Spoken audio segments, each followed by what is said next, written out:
Hello everyone and welcome back to Do Digital's YouTube channel. So today we have such an exciting video for you, and that is how to rock your Instagram in 2020. Now we are frighteningly close to the end of the year, and this last week saw the launch of Instagram Threads. So there really is a lot to talk about on the platform. So I'm actually giving a speech at a conference later this week, so I've linked the entire deck, both the PowerPoint and the PDF, down below for you should you need it for your social media strategy or for a client presentation. So I really hope that that helps you. Otherwise, I'd love to hear if you guys give it a go with Instagram Threads, or if there are any tips, tools, tricks, or hacks that you found particularly useful in the video, because I would love to hear about them. Without further ado, let's do digital better.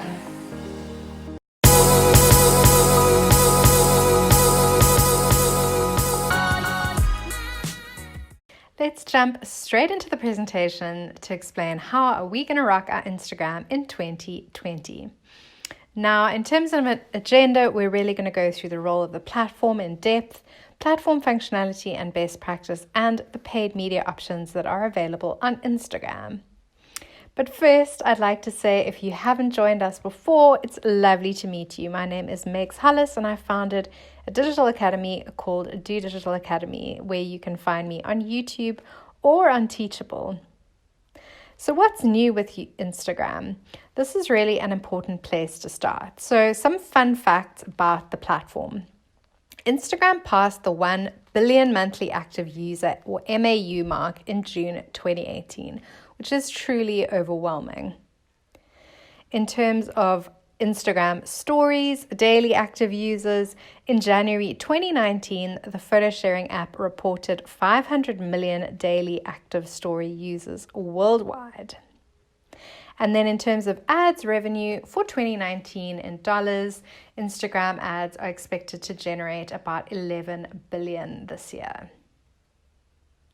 So let's talk first about the Instagram Threads launch, because there's been a lot of chit chat on the internet all about this launch. So what exactly is Instagram Threads? Well, Instagram's new companion app is a close friends only messaging experience, which opens the camera with shortcuts for instantly sending specific people photos and videos. Threads offer two new features called Status and Auto Status, which allow you to manually set an emoji as an away message to show close friends what you're up to, or opt in to let Instagram select automatically based on location, accelerometer, and even your phone's battery level. So essentially what this is doing is it's very similar to Snapchat. It's basically a lens that you can install on your phone, which has various status options, which could either be set by yourself as you kind of log in and say, well, I'm working or I'm at the beach, or Instagram can basically predict based on your movement and your location what you are doing. Bear in mind, this will only go to your close friends. It really is not intended to invade your privacy, but rather kind of choose 5 or 10 close friends who, for example, you communicate a lot on Instagram DMs, and give them a little bit more information about what you're up to. So what are all the stats that you need to know? Well, it launched globally on the 3rd of October in 2019. It's the big swing against Snapchat. So it's targeting Snapchat's top use case, which is rapid fire camera and text messaging with your best friends. If you're sick of randos in your inbox, only people in your Instagram close friends list shows up in Threads. So you can trust that the notifications are a little bit more important than those you get from Instagram and Facebook. However, you can still use Instagram direct in the main app, or if you'd like to in parallel. Here's just a little video that I created in terms of showing my download journey on my iPhone. So here I'm just downloading Threads from Instagram off of the App Store. And once it installs, you'll see that the functionality is very similar to both Instagram DM functionality as well as Snapchat functionality. So it's nothing radically different, but certainly I think Instagram is trying to play more in the messaging field and the lens field versus the photo sharing field that it's traditionally played in. So I definitely can see that Threads is coming from that narrative. However, there has been quite a lot of criticism on the internet around it, because it seems a bit pointless in terms of, if you're already Instagram DMing people, is it necessary to have a whole nother app? So here, once it's kind of downloaded, it's asking me to pick my people. It pre-populates people that I already speak a lot to in my Instagram DMs. It asks me if I want to turn my notifications on or not. Obviously, I'm clicking turn on. And then it's asking you how you'd like your home camera to look. So you can pre-populate that all of your close friends show in your default camera, one or two of your close friends show in your default camera. And then in terms of the auto status functionality that I just mentioned, here you can say whether you want it on automatic or normal. And then your themes, you can pick how exactly you want the emoji or little avatar to look on your home screen. So I've stuck with daylight, which is the default one, and it tells me I'm all set. After this, it asks me to allow camera and microphone access, and then from here, it'll basically just open the app. But bear in mind, it looks pretty much exactly the same as Instagram DMs if you select the photo functionality. So here you can see an example of someone using Instagram threads, and basically I created my own little status. So in addition to these ones, free, busy, bored, watching, eating, studying, and gaming, you can obviously create your own with your own emojis. So that means that Threads has joined a pretty big host of apps that are on the App Store or the Play Store currently. So Threads, as I say, is close friends only messaging experience. Then we know that Boomerang is also in the App Store as a standalone app, despite being within the Instagram app already. IGTV, we know there's a standalone Instagram app. And then Layout and Hyperlapse are standalone Instagram apps, which are not as easily available within the Instagram app. So there you can see there's actually a plethora of apps that are Instagram related on the App Store.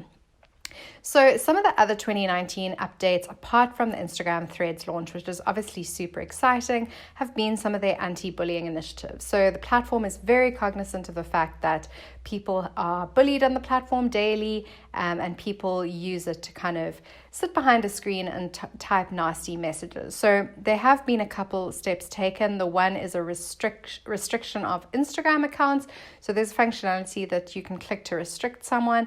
And once you restrict someone, comments on your post from that person will only be visible to that person. And you can choose whether or not you want them to be visible to other people or not. So there's basically a moderation process that then happens. They won't be able to see when you're active on Instagram or when you've read their direct messages. The other kind of nice little touch that Instagram have made, whether or not this is going to genuinely help anti-bullying, is there's a sticker called Create Don't Hate. If you guys have seen, which is a new addition to the sticker store, should we put it that way?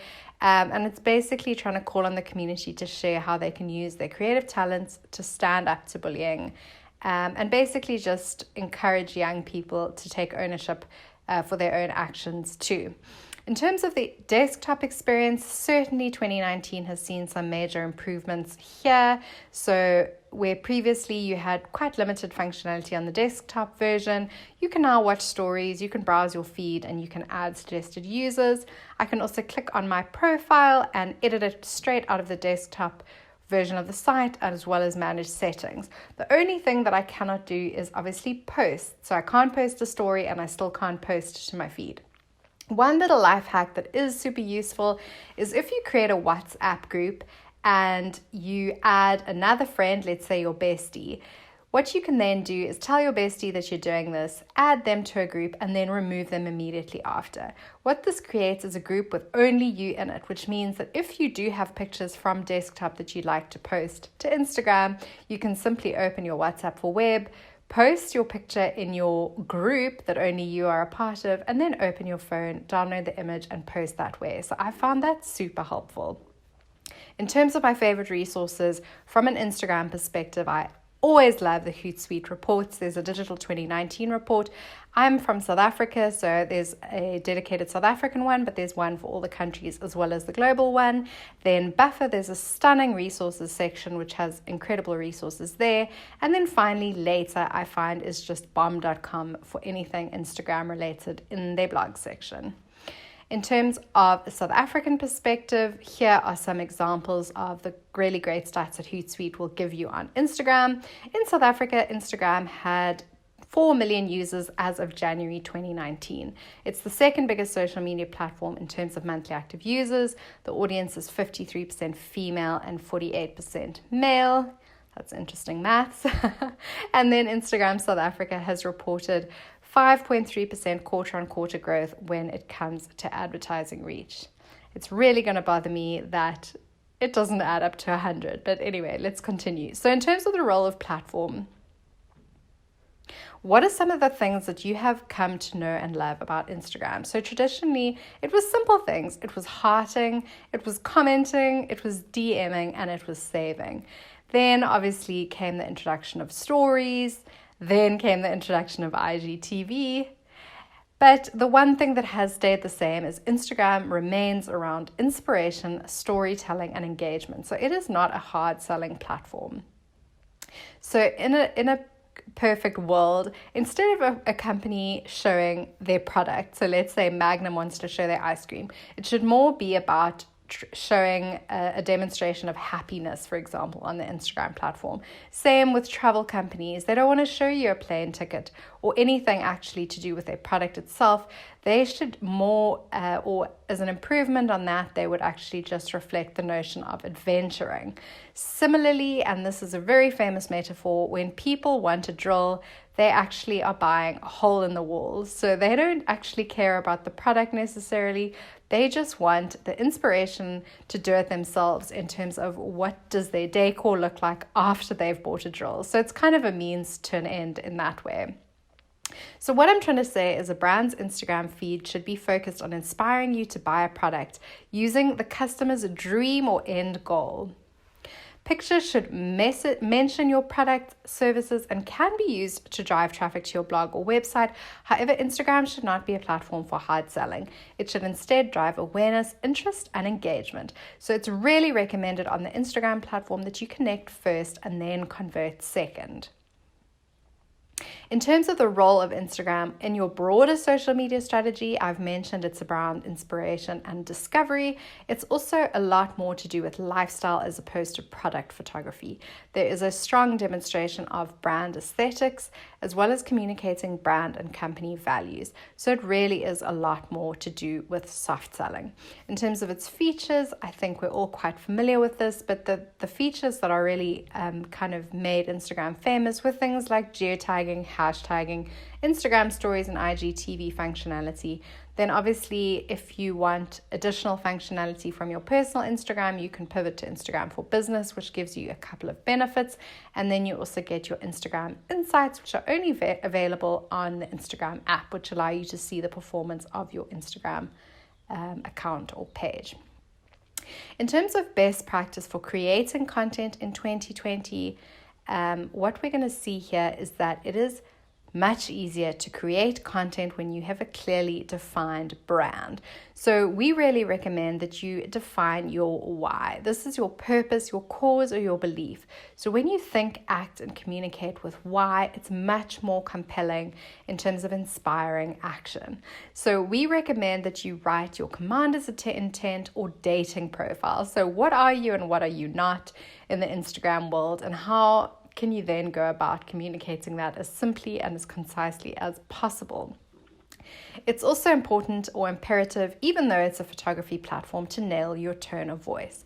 And it also sometimes helps to define what we call an audience of one. So rather than speaking about your target audience, if you had a single user that represented a broader niche or a broader audience, what does that person look like? And that's really helpful to create that kind of persona and feeling in terms of who you're creating your content for. In terms of some really practical examples, we obviously recommend taking your own high quality photographs as number one. However, there are some other options to create great content for Instagram. So we can also recommend leveraging user generated content, provided it is high quality and you've tagged that user and or asked for their permission. Doing collaborations and takeovers is a lovely way to kind of cross-pollinate different platforms or different users to get you some followers there. Hosting a competition is fabulous. However, bear in mind that the quality of your traffic might be slightly lower. And also, please make sure that you always have terms and conditions for your competition. It's also cool to go on an Insta walk. I know in Cape Town, for example, there are some fabulous Insta walks in Woodstock. And we also recommend targeting feature accounts. So if, for example, my account is about Cape Town, it might be worth reaching out to other feature accounts that are, for example, at Cape Town or at I Heart Cape Town. They'll be very easy to use. And if they showcase your imagery, then it's much more likely that people will follow you. In addition to that, always obviously use shout outs and mentions, so tag people as much as possible. And then also always use tags, whether that's geotags, hashtags, or tagging other people. We also recommend that you promote your Instagram account from other channels as well. So great social media integration on a website never hurt anyone. In terms of creating content, the one thing that does kind of spring to mind is that Instagram, like a lot of platforms, is all about your niche. So if you can find your niche, you can be the what account. So Lorraine Lutz, for example, does miniature paintings every day. So she's found her niche and she's the miniature painting account. I See a Different You is this incredible trio from Soweto, and they show incredibly inspiring, fashion-forward content that basically encourages South Africans to get a different view of Soweto. Dan Mace is an incredible South African YouTuber, and his account is all about adventure and a seed project that he's currently trying to promote. In terms of other influencers who I look up to, I think Candy Bod does it brilliantly in terms of holistic health and wellness in the South African sphere. Tales of a Mermaid does beautiful travel content. Fitness Girl ZA is also it's a health account, and it's all about holistic wellness and maintaining a balance in your life. In terms of Instagram stories, this has pretty much unlocked a whole new lease of life within the Instagram platform. So it was launched in August of 2016, and what it meant was that photos and videos would disappear after 24 hours and wouldn't appear in your profile grid or feed. This actually had an interesting consequence, which was that it resulted in feed content being even higher quality, and then people taking to stories where they just wanted to post more off the cuff kind of content. In Instagram stories, if you have more than 10,000 fans, you can use the swipe up functionality, which allows you to link through to content on the web, which is a major incentive for influencers to get there. In terms of Instagram stories functionality, it has things like the type functionality, which allows you to just create a text post, live, allowing you to go live, normal, boomerang, which captivates mini videos that move back and forth, focus, which is great for portraits, making the person in focus with a soft blurred background. Then super zoom is always fun. Dramatic beats, TV show, bounce are all really fun dramatic zooming in effects. Rewind plays your videos in reverse. Hands-free means that you can just tap once to start a video and tap again to finish, which gives you literally the opportunity to be hands-free. And then stop motion takes a long series of photographs, which Instagram then stitches into a GIF. So the moral of the story is Instagram stories is lower quality, higher fun. In terms of the highlights though, if you do want your Instagram stories to stick around, there is a way to what they call highlighted. And it's a really good idea to go into a platform like Canva or Photoshop and create highlight covers so that here you can see decor, deals, lifestyle, and recipes actually all have little icons which represent them, which mean that the person that's landed on your profile is so much more likely to engage with your historical Instagram stories. Then we've also heard rumors that shoppable Instagram stories are coming soon. There's kind of been a soft launch of this. I don't think it's necessarily widely uptaken yet, but certainly Instagram has started rolling it out since June 2018, and I've seen it on a couple of accounts in South Africa. I definitely have noticed though that the US version of this is much more utilized. So basically it means that you can shop products directly from your feed. In terms of IGTV, this was an all-new offering launched in 2018, which meant that after almost 8 years since being founded, IGTV had hit a 1 billion monthly active users mark, and this marked the launch of IGTV as well. So IGTV obviously allows you to watch longer form video from your favorite creators as well as making your own. And with teens watching 40% less TV and 60% more video, it seemed like a natural progression for the app. Instagram TV has not been without its challenges because it entered the market 13 years after YouTube. So there have been some reports that it's not getting as much traction as what it would like. However, I do notice that content creators more and more are creating content for the platform. So the role of IGTV is also questioned, because if YouTube is for sit back consumption and stories is for active consumption, what exactly is IGTV for? However, there are some incredible perks of using IGTV in that you are not limited to the 1 minute format you typically were, but videos can be anything from 15 seconds to 10 minutes long. And I know for branded content and professional accounts, I think it can actually be up to an hour. So this is, of course, vertical style and MP4. However, in order to post videos to IGTV, you first need to create your own channel. So TechCrunch had some interesting advice for IGTV, basically saying that if they could concentrate on teaching creators how to find what works on the format and incentivize them with cash and traffic, it is imperative that they do so, because we need to develop must-see IGTV and stoke a viral blockbuster. So what they're saying is that Instagram needs to prove that the gravity of extended personality-driven vertical video is in fact, there is in fact a need for it, and only then should it redirect traffic there from the feed to stories and explore. In terms of editing content, and this is possibly my favorite section, so what this is about is basically all the editing apps that you can use for editing on Instagram. You've heard it right, no one edits on Instagram anymore. So the most popular and most common apps for editing are VSCO, SNAPSEED, WHITAGRAM, and Adobe Lightroom. Now, I must say that my personal favorite is SNAPSEED. This is a Google video editor. However, I know a lot of people use VSCO. WHITAGRAM is if you're wanting to not always be kind of limited to the square format, but actually be able to place your images within the square format, which can give you a very arty feel. And then Adobe Lightroom is a very kind of dull down version of the desktop version of that. Then in terms of Instagram stories, Over is just absolutely amazing in terms of creating very creative Instagram stories. Unfold similarly allows you to create sequences, which you can then roll out to Instagram stories. And CANVA, as always, is our MVP when it comes to online design, and they have great Insta stories formats as well. If you guys would like to watch my full video on this, it's called Rock Your Instagram Stories.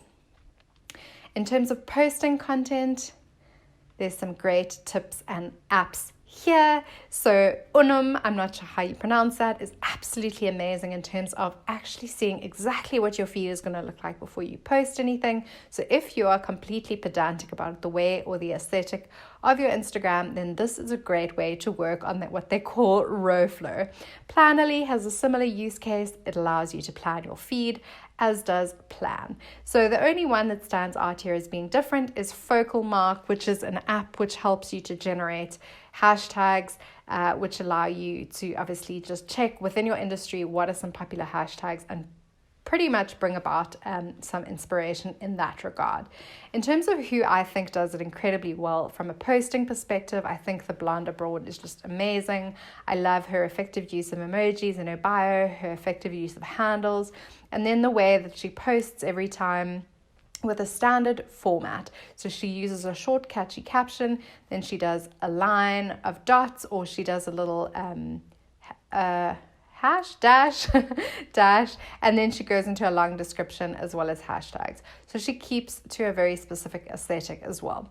So it's really important from a captioning perspective that you tell stories. So rather than stating the obvious of exactly what is in your picture, it's really important to use the caption to supply background information which narrates the story behind the photo. So this is all about getting personal, because we know that humans crave human connection. So we really suggest adding value, whether it's insight, resources, knowledge, or information that is different and not simply regurgitated stats, tips, or anything from your internet or from the competitors. So it's really about adapting things to give your audience the most value possible. On the topic of hashtags, there are some misperceptions around how hashtags are used. So the purpose of hashtags is, of course, so that people who do not follow you can find your content. So in theory, if I hashtag content digital marketing, people searching for that content will be able to find it. But what I'm not taking into consideration is that hashtag digital marketing has more than 3.5 million posts. So it's unlikely that me with a lower Instagram following will feature at the top of the search results, because this particular hashtag is large and competitive. So we've got a whole other YouTube video just on Instagram stories, and that shows you how to grow organically with hashtags. So basically picking appropriate hashtags for the size of your Instagram. So here, for example, as an alternative to hashtag digital marketing, I'm looking for other hashtag digital marketing options that have a higher likelihood of me ranking in.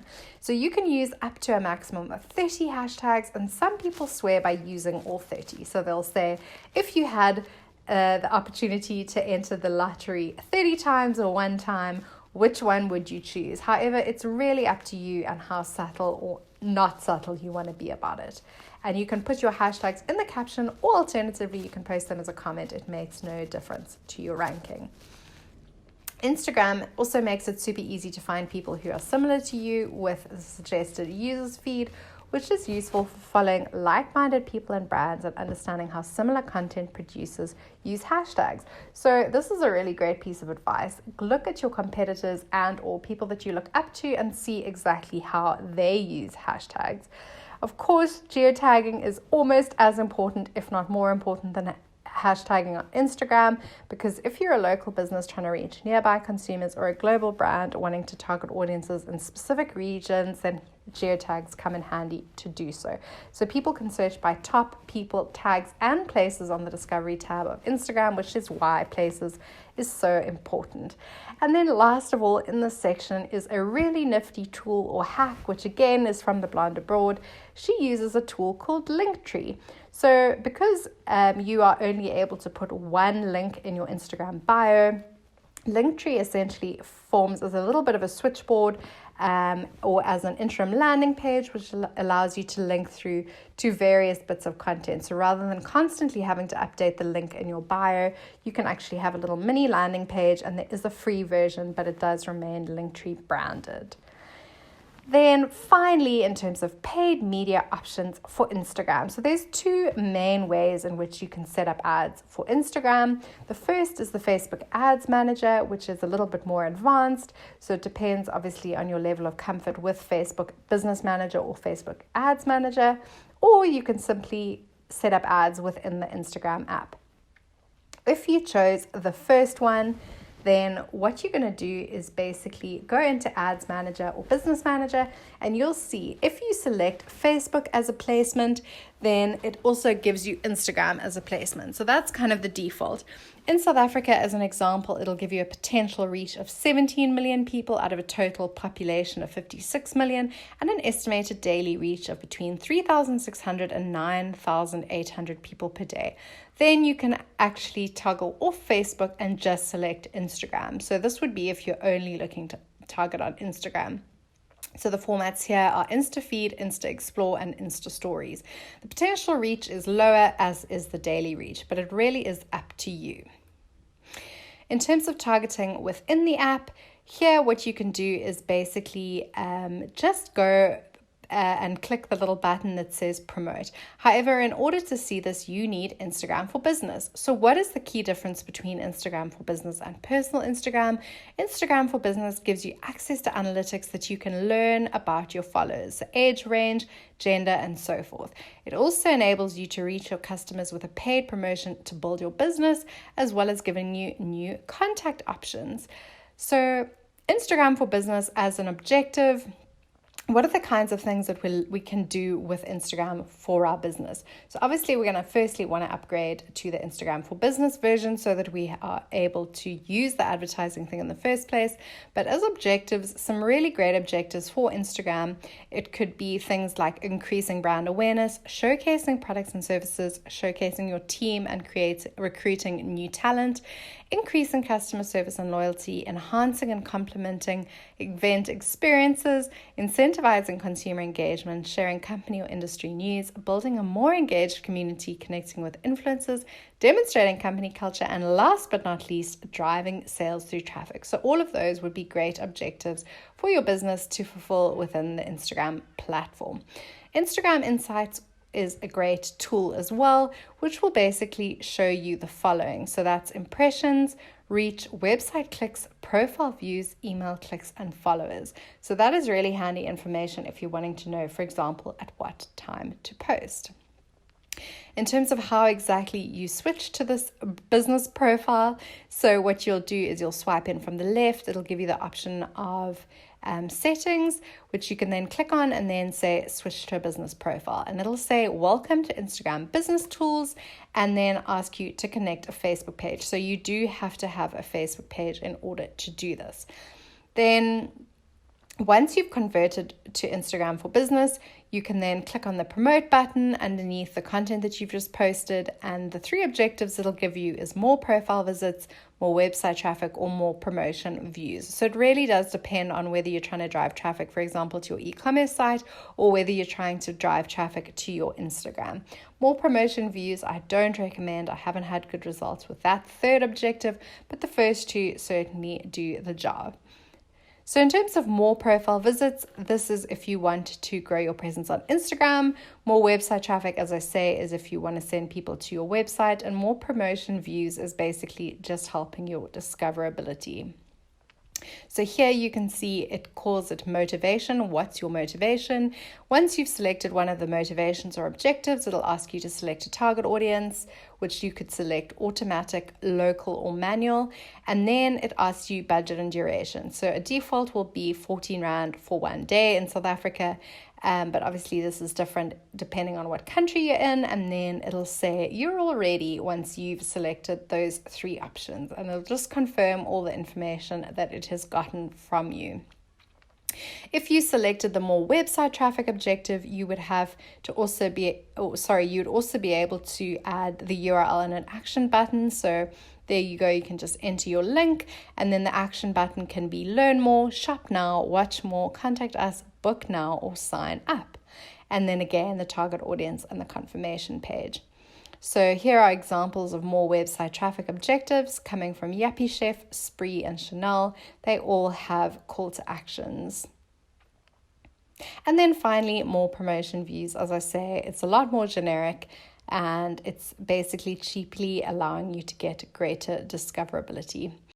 And there you guys have it, everything that you need to help you rock your Instagram going into the new year 2020. I'd love to hear if there was a particular trick or app which you think is going to revolutionize your Instagram. Alternatively, if you've managed to give Instagram threads a bash, I would love to hear about it. Until next time, guys, I hope you have a stunning rest of your week, and I can't wait to see you next time so that we can do digital better.